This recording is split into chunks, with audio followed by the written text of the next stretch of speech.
What's up, my love? Welcome back to another episode with your favorite bestie, Atia. How are you doing today? I hope you're feeling great. I hope you're feeling well. And let's just get right into the video, okay?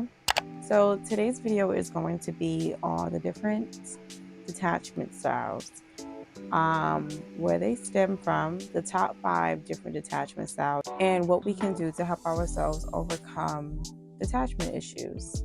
But before we get too deep into the video, you already know we have to say our affirmations. And today's affirmation will be, nothing can dim my light that shines from within. Once again, nothing can dim my light that shines from within. Now, let's get into today's segment. So, what are detachment styles or detachment issues, and where, can they possibly come from? Detachment issues can stem from various things and various factors. That includes past experiences, your upbringing, and can somehow be used as a coping mechanism. It can be influenced by childhood patterns, trauma that just cause you to have fear of vulnerability. This will then desire you to want to form different detachment styles just so that you don't have to experience any emotional pain. So now let's get into the top 5 different types of detachment styles. Number 1 would be dismissive avoidance. So this is basically downplaying what a relationship might mean to you, the importance of a relationship, no matter what type of relationship it is. And this is just so basically you don't have any emotional attachments to that relationship. At least you don't feel like it. Number 2 would be anxious, preoccupied. So this is basically someone who goes out of their way to look for closeness in others so that they can constantly be reassured and affirmed or approved by that close relationship. Now, some of you may ask, well, how does this come off as a detachment style? And I'm going to tell you how. So a lot of times when you find yourself in a situation where, or you find yourself or people who, look for close, intimate relationships that they constantly need approval from, constantly need reassurance. But at the same time, these people in this type of dynamic usually are very distant when it comes to their own emotions. So they are looking for someone, or looking for you perhaps, or maybe you are looking for someone to constantly reassure you, approve you, and just give you whatever it is type of intimacy that you are looking for, but you are not willing to give the same in return because you do not want to get too involved in your own feelings. You just want someone to affirm you, and you're not willing to give back the same type of energy. And so that's why it is a detachment style. And that type of detachment style can come from fear of abandonment, trusting issues, or just simply dealing with inconsistent behavior in the past. When it comes to fear of abandonment, I did talk about that on my channel, so you guys can definitely check it out, and I'll leave the link below. Number 3 would be fear of avoidance. This attachment style is very unorganized, but this is a person who wants and desires closeness, but at the same time, they struggle with fear of rejection. So their behaviors in relationships tend to be very unpredictable because their feelings are very conflicting. Number 4 would be superficial detachment, which I feel we definitely see a lot now in 2023 without even noticing exactly what it is, right? So superficial detachment, what does it sound like? Someone who is only trying to maintain a surface-based level relationship that lacks any type of intimacy. As long as you do for me, or you get this for me, and you provide a certain whatever it is for me that the person may need or want, then that's all they really need from the relationship. But it lacks so much intimacy that both partners are not emotionally entwined with one another. It is literally just give or take transactional relationship. And last but not least will be an ambivalent attachment. So this attachment style is commonly in children, but you can definitely see it in some adults. This is basically very reliant on their caregiver, but also very anxious and uncertain about their caregiver's availability. Now that we have talked about the top 5 different detachment styles, I want to first talk about why trying to be detached from any type of relationship, I'm not just speaking intimately, but any type of relationship is unhealthy. Okay? Because I know somebody out there just might be like, well, what's wrong with being detached? Because as long as you're detached, then you have a less likelihood of being hurt and being vulnerable, right? Detachment styles hinder you from actually building any type of intimate relationship with anyone. And I feel like this is something that I see a lot in people, especially people who feel the need to have a lot of people around them on a consistent basis, but then also feel very lonely inside. I feel personally, my opinion, a lot of people feel lonely inside and they feel like they're very misunderstood and that, there's not really a lot of people for them because they lack intimate relationships. You might have relationships on a surface-based level, as far as friends or maybe your parents or maybe even your significant other. I feel there are even a lot of relationships out there that don't have any real emotional connection.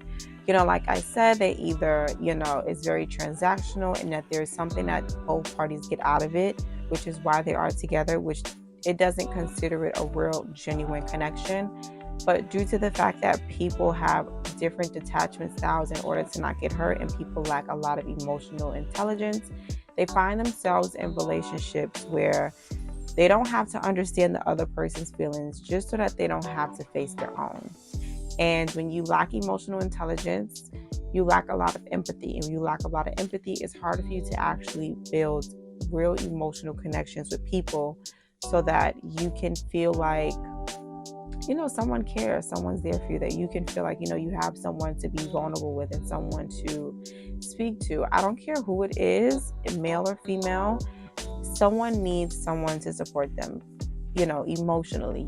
Everyone goes to their own battles mentally and emotionally, and you don't want to handle that alone, and you don't have to. Even on my channel with the different things that people go through that they need to heal through, you actually need people there who are going to support you. And the best people to have there that are going to support you are people that you actually have an emotional connection with, because they will have a better time understanding you and helping you connect with yourself to understand yourself more so that you can ascend to your higher self.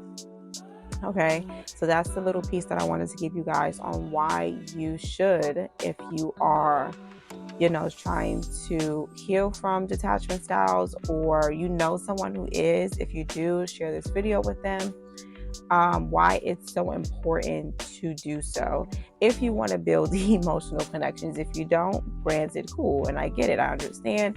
But if you do and you want to, just reach a part of yourself that you've never thought that you could, you have to go to your past to kind of get to your new future.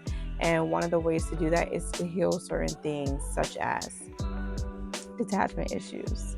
So now that I have given you guys my little spill, my little 2 cents, let's get into the top 5 ways to overcome detachment issues.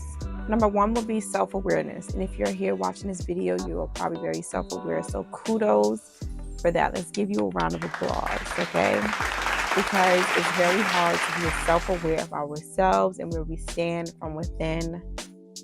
It's very hard. So give yourself a round of applause, like I said. Self-awareness will always be the number 1 thing that you do first, because you have to be self-aware of the issue and give it acknowledgement before you can even move forward to fix these type of issues. Okay.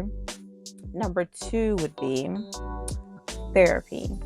Seek professional help. And it doesn't even have to be necessarily therapy from a professional, Maybe your friend out there is a professional and they're into psychology and they're into people and they're into, and they want to be there for you with these issues before you actually talk to someone that you have to actually pay, getting comfortable with being vulnerable, because when you do have these detachment issues, you're not very comfortable with being vulnerable. right? So you might want to try it out with someone first who, you think that you can probably trust with having a connection with and talking to about certain things, and they won't judge you, or they won't do the things that you're so fearful of, that hinders you from having any attachment issues to anyone. Or like I said, if it's not a friend or a family member, seek out professional help. Okay, there are a lot of therapists out there, either online or in person. And one thing I love about therapy, of course, I said this before, but they don't only get paid to, listen to you talk and to be there for you, but you guys also build a bond, and they actually give you things that help you cope with your emotions and help you move past whatever the issues are. Things that are proven to help people. And that's one of the things that we love, right? So, number 3 would be mindfulness. So mindfulness helps you just be in your present moment, practicing stillness. And you would want to do this because being mindful in your present moment will help you cope with your emotions better. Okay, whether you're feeling sad, angry, excited, disappointed, whatever your feelings may be, you want to be still in that moment, no matter what it is, and digest your feelings versus moving on to the next thing. A lot of times we're moving so quickly and so fast with whatever it is that is going on in our lives. We never give ourselves some time to actually digest whatever it is that we are feeling and letting it pass through us. When you're so quick to just move on to the next thing, you're actually harboring whatever those feelings are that you felt 5 minutes ago that you've never actually gave recognition to, and the body is just then going to store it, right? So you want to practice stillness and being mindful so that you can just allow yourself to recognize the emotions that you are feeling, where it's coming from, and allowing it to pass through you. You don't want to harbor on to emotions, especially as humans, because we get so many emotions throughout the day. You have to make room for new ones. Okay, so definitely practice mindfulness, and I have a whole video on my channel that is curated to mindfulness and meditation, so if you would love to check it out, I will leave the link below. Number 4 would be gradual exposure, and this is basically testing the waters. In these case and scenarios of having different detachment styles, you want to gradually open yourself up to being a little vulnerable here and there, bits and pieces.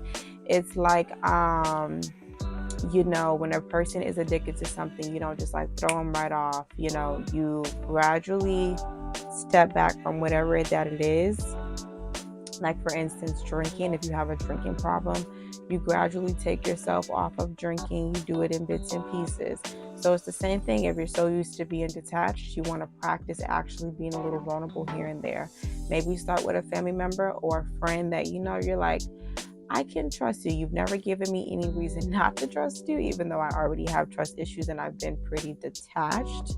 You're like, we've been friends for some time. Or maybe a family member, you're like, hey, you've never given me any red flags that I can't be vulnerable with you. So you want to try, little by little, telling them things that, you feel like maybe that's been weighing on your shoulder, or maybe, something that, you just feel like you've always wanted to be vulnerable with. You want to start little by little, gradually exposing yourself to vulnerability with others. And last but not least, communication skills. So I feel like a lot of times when you are so used to being detached and you have different detachment styles, it's because you probably felt like you've never been heard. You feel like people have crossed your boundaries at one point of your life. And so you just feel like, let me just be detached so that I don't, put myself in this cycle to continue to be hurt. And I would just say work on your communication skills so that the people that are around you, that love you, that care for you, and you love them as well, you want to communicate to them what you need, how you are feeling, and your boundaries. And you want to be very assertive about it, be very clear cut. This is what it is, and what are your non-negotiables as far as anything in any type of relationship. It doesn't matter what it is. In every relationship that we have, there should be boundaries, and boundaries should be very important because everyone has a line that they just don't want to be crossed, right? Because then you feel uncomfortable, and nobody wants you to be uncomfortable, babe. We just don't want that. So you want to work on your communication skills so that you can improve how you express yourself, your needs, your emotions, to improve how you are with your vulnerability, and to also enhance your relationships when it comes to closeness. One of the best ways to do that is, of course, communicating. We have to talk to each other, okay? Anyways, I love you guys, and I hope you guys stay safe out there. I hope you're taking something away from this video. And of course, like, comment, and subscribe. I feel like I didn't say that in the beginning of the video. I kind of like got right into it. So of course, I want you guys to like, comment, subscribe. Let me know your thoughts. Let me know if you're going through these issues. If you have someone who is going through these issues that you know, maybe you want to share this video with them. And I love you guys. Be safe out there, and I will see you in the next video. Mwah. Bye.